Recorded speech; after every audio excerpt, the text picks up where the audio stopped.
چینی اور مرچوں سے نظر اتارنا. کیا چینی یا مرچوں سے نظر اتارنا جائز ہے؟ بنت عارف واہ کینٹ سے.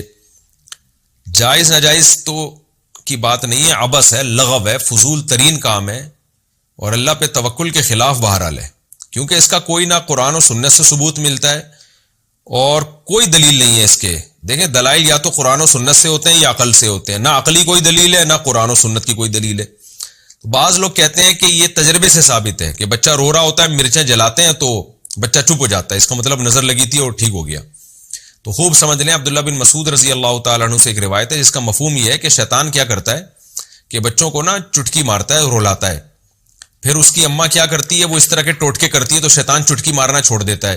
تو ماں سمجھتی ہے میرے ٹوٹکے سے ایسا ہوا ہے، تو ماں کا اس ٹوٹکے پہ اور زیادہ یقین آ جاتا ہے، حالانکہ وہ ٹوٹکے کی وجہ سے نہیں ہوا ہوتا، وہ اس لیے ہوا ہوتا ہے کہ شیطان جب آپ ٹوٹکا کرتے ہیں بچے کو تنگ کرنا چھوڑ دیتا ہے تاکہ آپ کا ٹوٹکے پہ یقین آئے.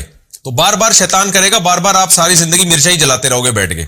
تو اس کا حل یہ ہے کہ بچہ رو رہا ہے تو یہ ٹوٹکے نہ کریں، آپ یہ حرکتیں اوٹ پٹانگ نہ کریں. مرچوں کا بچے کے رونے سے، انگریزوں کے بچے بھی تو روتے ہیں نا، وہ کیا جلاتے ہیں؟ عربوں سعودی عرب میں بھی تو بچے روتے ہیں، وہ کیا جلاتے ہیں؟ تو یہ انڈیا پاکستان میں ہی کیوں مرچوں کو برباد کر رہے ہیں آپ؟ تو فضول حرکت ہے، چھوڑ دیں اس کو. میرے اللہ کا شکر ہے، اللہ کی دین ہے، میں تکبر میں نہیں کہہ رہا اور کوئی شو مارنے کے لیے نہیں کہہ رہا، اللہ نظر بد سے بچائے. میرے 15 بچے ہیں الحمدللہ، آج تک ہم نے نہیں کسی بچے پہ مرچیں جلائیں. ہمارے بچے بھی اللہ کے فضل سے بڑے ہو گئے، تو کچھ چھوٹے ہیں، کچھ بیچ میں ہیں، کوئی بڑے ہونے کی کوشش میں لگے ہوئے ہیں. تو ہر طرح کے بچے الحمدللہ ہیں. تو ہم تو نہیں یہ حرکتیں فضول قسم کی، نہ ہم نے کبھی پی لی ہے کہ جھڑوایا، نہ کبھی جوتے دلوائے ان کے گردن میں. یہ اللہ نے ہمیں ان فضول چیزوں سے محفوظ رکھا ہوا ہے.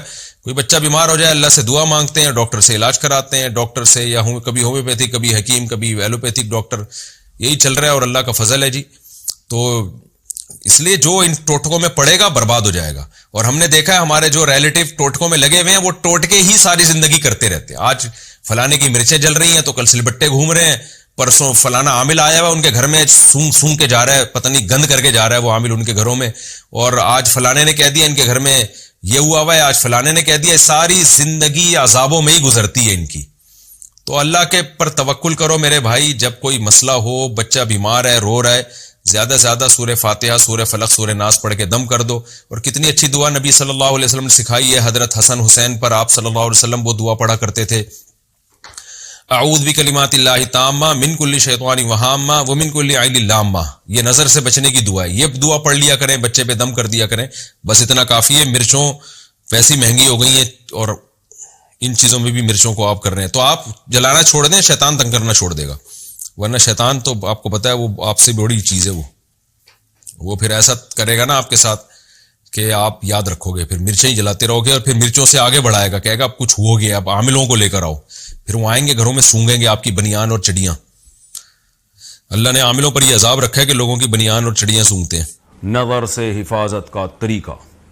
نظر لگنے سے بچنے کے لیے کون کون سی حفاظتی تدبیریں اختیار کرنی چاہیے؟ محمد مجاہد مظفر گڑھ سے. بھائی ایک تو رات کو دعاؤں کا اہتمام کرنا چاہیے. سورہ فلق، سورہ ناس 3 دفعہ پڑھ کے اپنے اوپر دم کریں. ایسے سورہ فلق پڑھیں، سورہ ناس پڑھیں، پھونک مارا پوری باڈی پہ، یعنی ہاتھ پہ پھونک مارا، پورے جسم پہ پھیر لیا. اسی طرح اعوذ بکلمات اللہ تامہ من کل شیطان وہامہ ومن کل عین لامہ، یہ دعا پڑھنی چاہیے صبح شام. 3 دفعہ پڑھ لیں، 5 دفعہ پڑھ لیں. اور جو چھوٹے بچے ہیں ان کو پڑھ کے بھی دم کر دیں. حدیث میں آتا ہے نبی صلی اللہ علیہ وسلم حضرت حسن حسین پر یہ رقیہ کیا کرتے تھے اس طرح سے. اور نظر سے بچنے کے لیے کچھ احتیاطی تدبیریں بھی ہیں. کوئی چیز بہت زیادہ اٹریکٹیو ہو، بہت ہی کوئی، یعنی نظر دیکھیں عام طور پہ جب لگتی ہے جب اچانک کوئی اچھمبے کی بات ہو جائے. جیسے آپ سائیکل پہ تھے، اچانک کروڑوں روپے آپ کے پاس آ گئے اور آپ کی بلڈنگیں بن رہی ہیں، تو ایک دم سے جو ہے نا جو کام ہوتا ہے تو لوگ پھر اس پہ نظر لگنے کا خطرہ ہوتا ہے. تو اپنی چیز کو آہستہ آہستہ ایکسپوز کیا جائے، آہستہ آہستہ لایا جائے. میں اکثر بیان میں بتاتا ہوں نا، اگر آپ کو اللہ نے اچانک دولت دے دی ہے تو ایک دم سے سائیکل پہ آپ جو ہے نا، سائیکل سے آپ V8 پہ نہ آئیں، لینڈ کروزر پہ نہ آئیں، سائیکل سے آپ تھوڑا رکشے پہ آ جائیں، رکشے سے تھوڑا سا آپ کوئی چھوٹی موٹی کار لے لیں، چھوٹی موٹی کار سے تھوڑا سا اور اوپر جائیں، پھر ہوتے ہوتے ہوتے ہوتے تھوڑا لوگ اس سے مانوس ہو جائیں گے. ایک دم جب انسان کے پاس کوئی چیز آتی ہے تو لوگوں کی آنکھیں کھلی کی کھلی رہ جاتی ہیں, یار یہ کیا ہو گیا, لوگوں کو حسد ہونا شروع ہو جاتا ہے, تو اس سے نظر لگنے کا خطرہ ہوتا ہے. تو جیسے یعقوب علیہ السلام کے جو 11 بیٹے تھے نا, ان کو یعقوب علیہ السلام نے کہا کہ مصر کے ایک دروازے سے داخل نہ ہونا جب شہر میں جاؤ گے, کیونکہ لمبے چوڑے ماشاءاللہ خوبصورت جوان بیٹے تھے, تو ظاہر ہے نظر لگنے کا خطرہ تھا. لوگ دیکھیں گے یار یہ اتنے خوبصورت بیٹے ایک باپ کے, کون خوش قسمت باپ ہے. تو حضرت یعقوب جہاں رہا کرتے تھے ارض شام میں, وہاں تو انہوں نے یہ اہتمام نہیں کیا, کیونکہ وہاں تو سب لوگ مانوس تھے, سب کو پتا تھا گاؤں میں کہ یہ یعقوب علیہ السلام کے بیٹے ہیں, اور ایک ایک کر کے بیٹے پیدا ہوتے گئے, بڑے ہوتے گئے, تو وہاں نظر لگنے کا خطرہ نہیں تھا. مصر میں خطرہ یہ تھا نا کہ ایک دم 11 بیٹے جوان خوبصورت جب ایک دروازے سے داخل ہوں گے, ایک آ رہا ہے, پھر دوسرا آ رہا ہے, پھر تیسرا اس کے پیچھے, چوتھا اس کے پیچھے, لوگ بولیں گے کون ہے بھائی, یہ سب بتائیں گے بھائی یہ بھائی ہیں, ایک یہ سب سگے بھائی ہیں. تو ایسے موقع پہ خطرہ ہوتا ہے. اس لیے یعقوب علیہ السلام نے کیا کہا, بھائی ایک دروازے سے داخل نہ ہو, 2-4 ادھر سے چلے جائیں, 2-4 ادھر سے چلے جائیں, 2-4 اس دروازے سے چلے جائیں. تو اس سے ہمیں پتہ چلتا ہے کہ اچانک جب آپ کو کوئی چیز ملتی ہے یا کوئی اچھمے کی بات ہو جائے تو اس میں نظر کا خطرہ زیادہ ہوتا ہے, تو اس کو آہستہ آہستہ ایکسپوز کرنا چاہیے. اور سب سے بڑی بات یہ ہے کہ ماشاء اللہ لا حول ولا قوت الا باللہ, اس دعا کا اہتمام کرنا چاہیے. جب بھی کوئی چیز, جب بھی آپ کسی کی تعریف کریں تو بولیں ماشاء اللہ, جو اللہ نے چاہا. یعنی اصل تو قابل تعریف اللہ کی ذات ہے. کوئی بچہ بہت خوبصورت ہے تو بھئی اللہ کی تعریف کریں, ماشاء اللہ کہنا چاہیے. کوئی گاڑی بہت اچھی دیکھیں, تو یہ کچھ احادیث میں طریقے ہیں نظر سے بچنے کے. باقی اس بارے میں وہمی بننا جائز نہیں ہے.